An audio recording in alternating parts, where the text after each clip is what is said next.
Muna mwakhalapo ndi nzanu wansikana kumufunsira chibwezi ndikuza kukanani. At the end ndikupezeka kuti mwadana. Kapena munapo mwaganizapo ngati kuti mkazi akukufunani koma simuli sure. Kumapeto kwa video iyi ndikupasani mfundo 10 zinthu zimene mkazi amachita kuti muziwe kuti akukufunani. Anthu ambiri makamaka amuna timachita mistake mkazi akatisekerera. Anthu ambiri timachita mistake makamaka mwina mkazi akaonesa kuti ali nafe chidwi. Pongoona mwina kalikita imozi nkumaganiza ngati kuti mkazi akutifuna chibwezi. At the end tikayesera mwayi ofusira kupeza kuti mkazi uja wakwiya mwadana udani ngokhala mwewo. So mu video iyi ndabwera ndi mfundo zokwana 10 zimene zingakuthandizire kuti muziwe kuti mkazi uyu akukufunani kapena kuti ayi. Mosachedwesa mfundo number 1 ndi kumvesera mwachidwi. Mkazi ukuti akukufunani pa nthawi imene mukumuyankhula nomata kuti ali busy motani, nomata kuti chimene chikuchitika ndi chani, koma pa nthawi imene mukumuyankhula amakumvesera ni mwachidwi kufunsa funso lonse amakuyankhani. Iyi ndi mfundo imodzi mwayo kuti muziwe kuti mkazi uyu amandifuna. Mfundo number 2 amaonesa effort yofuna kuyankhula nanu nthawi ina iliyonse. Izi ndesi zitengera kuti amene akuyambisa hayi ndi ndani, kuti kamene mwina mamuna kumangopereka hayi kamene each and every day, komaonesa no kuti mwina akukakamiza zinthu kapena kuti mwakuti ayi. Amakhala ndi chidwi chofuna kuyankhula nanu each and every time. Mamawa good morning sizitengera kuti akupereka ndi ndani, nthawi ina iliyonse sizitengera kuti amene akuyambisa nkhani ndi ndani.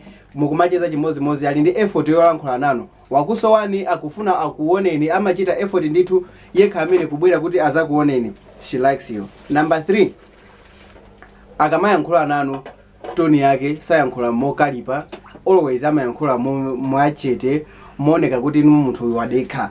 Nthawi ina iliyonse amayankhula nokuti imakhala just sweet voice kuna kuti sayankhula so toni imene ndi munthu ilalesa. I know every time akamayankhula ndi inoyo imakhala soft voice, or if not soft voice imakhala no voice janoyo kuti ndi jabwino sakalipa sapanga chilichonse. No, afuna always yankhula zake zimakhala zachani kuti zimakhala za pamwamba kwambiri. Number 4, kuti muzazo kuti mkazi akukufunani chimene muzachite chokuti muzachite target azinzake akamamu kozi ansikano analensa akamacheza ndi nyamata azinzake amakhala mwina so akuakambira zinkhani zina ndi zina. So muzaone kuti azinzake amaziwa zokhuzana chani zaino. Ngati kumbali amamugemula zokuti ayiwe mwakuti mankazi josa makwiya kamene mwina ake mkazi akamakhala azinzake jankomala nkhula zabwino zokhazoka zokhuza ndi inuyo. My brother, mkazi amene yo day 1 chilichonse chizakhala kuti chizatheka zakhala kuti ali kumbali yano. Number 5 ndi shyness. Okay, paita akazi tijanoto kuti mwina mwake moyo akamakhala ndi magangster. Amankhwa kuna kuti sadandaula sachita manyasi sapanga chanchani. No, koma no mkazi amene akukufunani ndi akuona sogolo mwa inuyo kapena amaona sogolo kuti mukukhala limodzi. Pa nthawi imene mwakumana naye, pa nthawi imene mukuchita zinthu zanu chilichonse mukucheza chanchani, amakhala nditi manyazi pang'ono, sayang'ana direct m'maso. Chilichonse chimene chingachite njongera amakhala nditi manyazi pang'ono. Though mukukambira na nkhani chilichonse chikumatheka bwinobwino koma timanyazi timakhalamo. Number 6, mkazi ukuti akukufunani amakhala ndika jealous.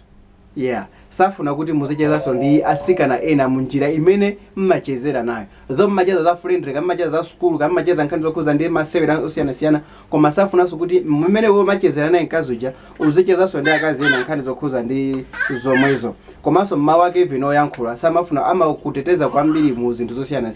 So mfundo number 8 ndiyo kuti chilichonse chimene mwayankhula mukukambirana, chilichonse chimene mukuyankhula naye amakumvesesani kwambiri. Mkazi kuti sakufunani alibe nano ntchito.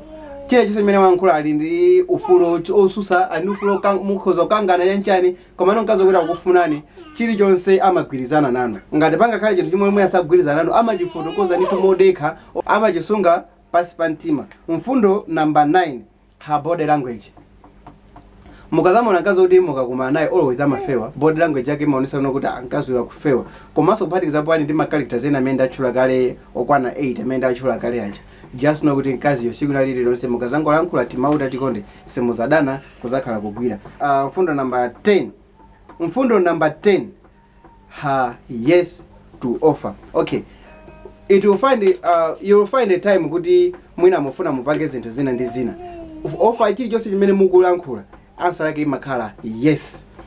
Unganiperekezeko mwina market vaye ku mwina malo ena yake yes. ungandiperekeze kumwina day kuti akutipite ku town inake tikaende yes ungapanga ungandipangireko zakuti yes everything chimene mungayankhule chili chimene mungachite suggest yankho lake limathera ku yes ziwane kuti mkazi amene yonse kuna muzagwira anthu ambiri amuna timakhala ndi mphuma kwambiri mkazi ngokusekerani siku limodzi kapena mwina mumacheza naye waonesa kalikita imodzi yokha sanaonese makalikita zena 10 oseaja inuyo mwasekerera kuti ankazi amene ndikhoza kugwira ndikuvairira kupezeka kungofunsira kamodzi nthawi chidani cha moyo wonse so mukasatira mfundo izizi 10 zikuthandizani kuti ngati ino muli ndi friend amene akuonesa makalikita zokwana 7 or 8 pa makalikita amene ndatchulaja mukazamupitira zabwino zonse zikomo ndi ma videos ambirimbiri amene ndimachita upload mukhoza kuona ma videos osiyana po chita view ena mwa videos awa komanso ngati simnachite subscribe please ndikupemphani kuti muchite subscribe zina langa ndine Sam Mavita ndine YouTube video creator zikomo